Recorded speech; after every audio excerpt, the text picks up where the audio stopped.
के बड़ी आज हम देखने जा रहे हैं क्लासरूम ऑफ द एलीट के एपिसोड नंबर 12 को। इस एपिसोड का नाम है change your desires rather than the order of the world और इस कोटेशन का मतलब है दुनिया को बदलने से अच्छा है कि अपनी इच्छाओं को बदलो। एपिसोड की स्टार्टिंग होती है ग्रेजुएशन सेरेमनी से। यहाँ पर एक हॉल के अंदर क्लासरूम ऑफ द एलीट के बाकी सारे साइड कैरेक्टर्स बैठे हुए हैं। यहाँ पर थर्ड ईयर वालों की ग्रेजुएशन सेरेमनी चल रही है, यानी जिस क्लास में होरिगिता का बड़ा भैया है उस क्लास की। यहाँ पर होरिगिता मानाबू स्पीच देते हुए कहता है, मुझे आज भी वो दिन याद है जब मैं 3 साल पहले इस स्कूल में आया था और मेरे कंधों पे फ्यूचर की ग्रेट रिस्पॉन्सिबिलिटीज भी थी। मैंने इस स्कूल में आके इतने एग्जाम दिए कि मेरी भुंड फट गई, लेकिन तब भी मैं खुशकिस्मत हूँ कि मैं यहाँ से ग्रेजुएट हो पाया। वैसे बड़ी होरिगिता मानवों की बातों को छोड़ो, यहाँ सकाय नागी को देखो, इसकी टोपी कहाँ गई? क्या एनिमेटर्स भूल गए क्या इसकी टोपी बनाना? मानवों की बातों पे वापस आते हैं। मानवू कहता है, कोई भी नया स्टेप लेने से कभी मत डरना, मुझे तुम सभी पे भरोसा है। आज से 2 साल बाद जो भी जगह पे आएगा वो मेरी बातों को फील कर पाएगा उस समय। इसी के साथ यहाँ पर इस बंदे की स्पीच खत्म होती है और एपिसोड आगे बढ़ता है। इसके बाद अगला सीन क्लास सी का होता है। यहाँ पर मिस साहब बता रही होती है, कल की क्लोजिंग सेरेमनी होने से पहले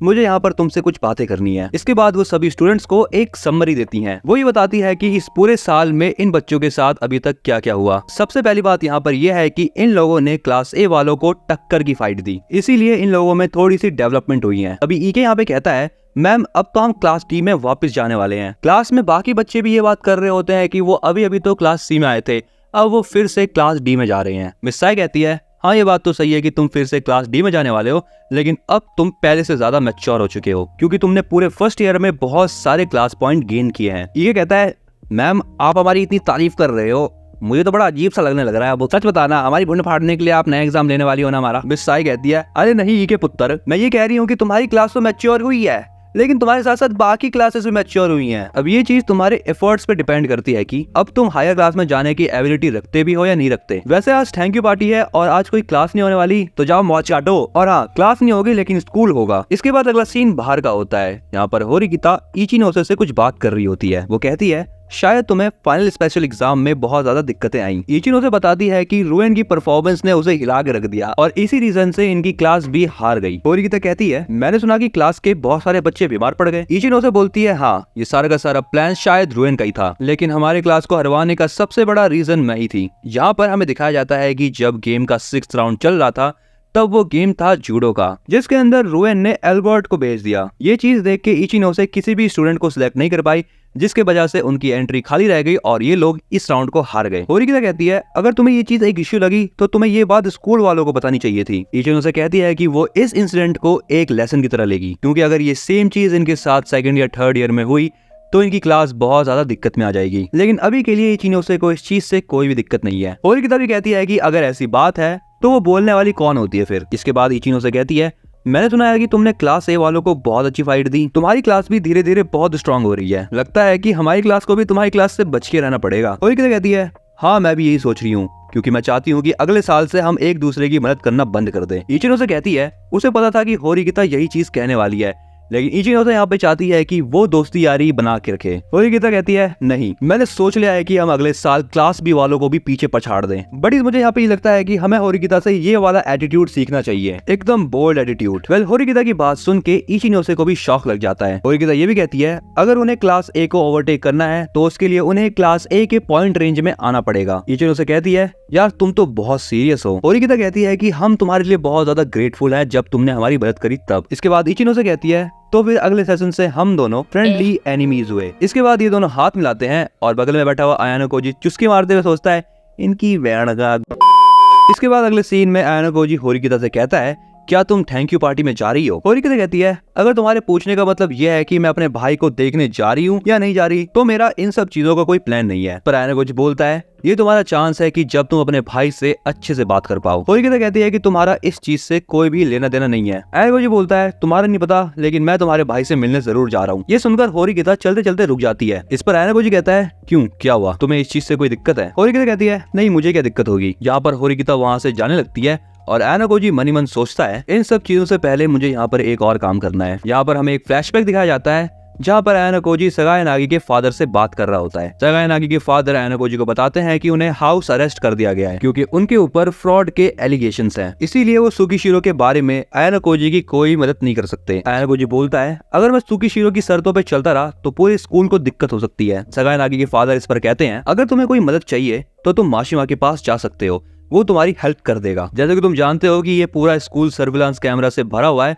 तो उसके साथ मैं तुम्हारी मीटिंग करवा सकता हूँ। इसके बाद वो आयानाकोजी से एक क्वेश्चन पूछते हैं, तुम इस स्कूल में नॉर्मल लाइफ के ड्रीम्स आए थे, लेकिन क्या तुमने सोचा है कि तुम ग्रेजुएशन के बाद आखिर करोगे क्या? आयानाकोजी कहता है कि मेरी किस्मत तो पहले से ही डिसाइडेड है, मैं जहाँ से आया था मैं वहीं चला जाऊंगा और एज अ मेंटोर काम करने लगूंगा। इसलिए मैं चाहता हूँ कि मैं इन 3 सालों को बचा के रखूँ। सगाई नागी के फादर कहते हैं मैं ये होप करता हूँ कि तुम्हारी स्कूल की मेमोरीज बहुत अच्छी हो, जिसे तुम अपनी पूरी जिंदगी ना भूल पाओ। इसके बाद अगले सीन में आयानाकोजी एक रूम में एंटर करता है जहाँ पर उसे माशिमा के साथ साथ मिस साए और सगाई नागी भी दिखती है। यहाँ पर माशिमा आयानाकोजी से कहता है तुमने थैंक यू पार्टी से पहले मीटिंग क्यों रखवाई? मुझे लगता है कि कोई सीरियस बात होगी। आयानाकोजी बताता है कि ये एक सीरियस मैटर है सुकीशिरो के रिलेटेड। माशिमा कहता है आखिर तुम क्या कहना चाहते हो? आयानाकोजी बताता है कि सगाई नागी के फादर अभी हाउस अरेस्ट हो रखे हैं और जो फाइनल एग्जाम के रिजल्ट थे उसके अंदर सुकीशिरो ने छेड़छाड़ करी है। आयानाकोजी की इस बात को सुनने के बाद मिस साए और माशिमा दोनों ही शॉक हो जाते हैं। माशिमा कहता है मुझे तुम्हारी बातों पे यकीन नहीं हो रहा, लेकिन अगर तुम्हारी बात सच है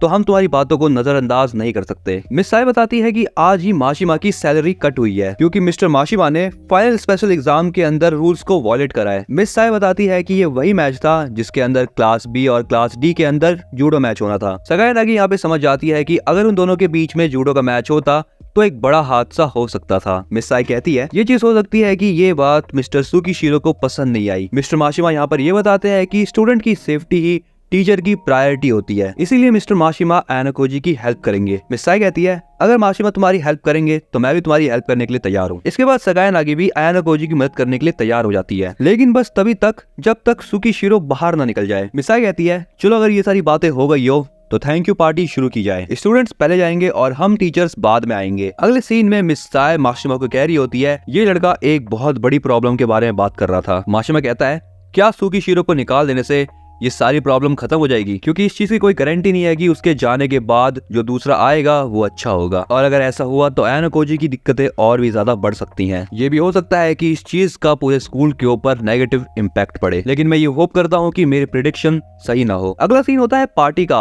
और इन स्कूल वालों ने एक बहुत तगड़ी पार्टी रख रखी है। हमारे स्कूल में तो एक लड्डू देके भगा देते थे। सारे बच्चे यहाँ पे मौज कर रहे हैं, लेकिन होरिकिता एक कोने में अकेले ही खड़ी है। आयानाकोजी उसके पास आके कहता है तो तुम आ ही गई, लेकिन अगर तुम पहले वाली होरिकिता होती तो तुम नहीं आती। होरिकिता कहती है नहीं ऐसी कोई बात नहीं है, मेरे अंदर कोई भी चेंज नहीं हुआ है। आयानाकोजी पार्टी में सही बच्चों को देख के सोचता है सभी बच्चे यहाँ पर बहुत ज्यादा एंजॉय कर रहे हैं, चाहे वो क्लास ए से ग्रेजुएट हुए हो या फिर क्लास डी से, इस बात से कोई भी फर्क नहीं पड़ता। इसके बाद वो होरिकिता को उसके भाई के पास जाने के लिए कहता है। इनफैक्ट वो उसको धक्का भी देता है, लेकिन होरिकिता कहती है मैं यहाँ पर जो काम करने आई थी वो काम हो गया और तुम अपना बताओ। आयानाकोजी कहता है कि मैं यहाँ पर बस थोड़ी देर और रुकूंगा। ये सुनकर होरिकिता कहती है अगर ऐसी बात है तो फिर मैं चली। इसके बाद अगले सीन में आयानाकोजी ऊपर वाले फ्लोर में होता है एंड यहाँ पर मानाबू आ जाता है। आयानाकोजी कहता है मुझे लगा कि ये मेरा लास्ट चांस होगा आपसे बात करने का, इसलिए मैंने आपको यहाँ बुलाया। मानाबू कहता है ऐसा लगता है कि सूजो ने चली गई। आयानाकोजी कहता है कि होरिकिता ने आपकी इन 3 साल की मेमोरीज को अपने माइंड में परमानेंट कर लिया है। इसके बाद आयानाकोजी मानाबू से माफी मांगता है।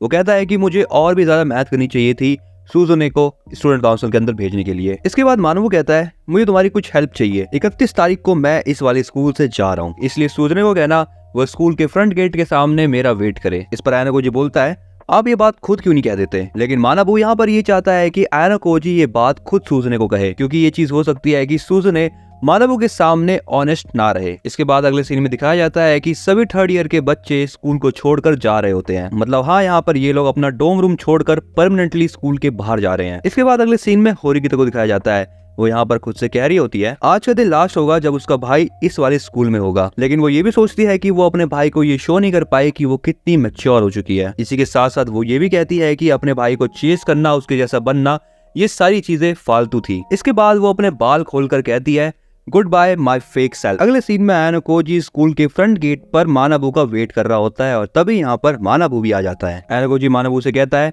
आपकी बहन अभी तक नहीं आई। मानाबू कहता है हाँ मैंने देखा। थोड़ी देर तक चुप रहने के बाद मानाबू आयानाकोजी से कहता है तुम अपने टैलेंट को छुपाते क्यों हो? आयानाकोजी कहता है मैं बस ये नहीं चाहता कि मैं भीड़ में अलग दिखूं। इस पर मानव कहता है कि क्या तुम अपनी पूरी स्कूल लाइफ अपने टैलेंट को छुपा के रखोगे? मुझे लगता है कि तुम इस स्कूल में कुछ पीछे छोड़ने के लिए आए हो। एर्गो जी कहता है कि ये काम तो बस आप जैसे लोग ही कर सकते हैं। मानव कहता है कि अगर तुम स्कूल के लिए नहीं तो स्टूडेंट के लिए कुछ ना कुछ जरूर छोड़ना, क्योंकि स्टूडेंट्स कभी भी क्योटाका एनोगोजी नाम के लड़के की मेमोरीज नहीं भूलेंगे। इसके बाद मानव एनोगोजी को सोचने की मदद करने के लिए थैंक्स भी कहता है और वो कहता है, मैं जानता हूँ कि तुम एक ऐसे लड़के हो जो बस इतने पर भी नहीं रुकने वाला, इसलिए तुम मुझे डिसअपॉइंट मत करना। एनोगोजी कहता है, मैं इसके बारे में जरूर सोचूंगा। इसके बाद मानव कहता है, अच्छा ठीक है फिर मैं चलता हूँ। लेकिन एनोगोजी उससे कहता है कि आपको एक बार अपनी बहन से बात करनी चाहिए। मानव कहता है, नहीं, हो सकता है कि मेरी टेम्पररी फीलिंग मेरी बहन की ग्रोथ रोक दे, ये बस एक वन साइडेड विश है, तो मैं सूजने को तुम्हारे ऊपर छोड़ के जाता हूँ। इसके बाद वो एनोगोजी के साथ हैंडशेक करता है और स्कूल गेट के बाहर चला जाता है। तभी यहाँ पर पीछे से सूजने भागते हुए आती है और हमें यहाँ पर सूजने होरिगिता का नया लुक दिखता है, क्योंकि उसने यहाँ पर अपने बाल काट लिए हैं। मानव ये चीज देख के खुश है और वो कहता है,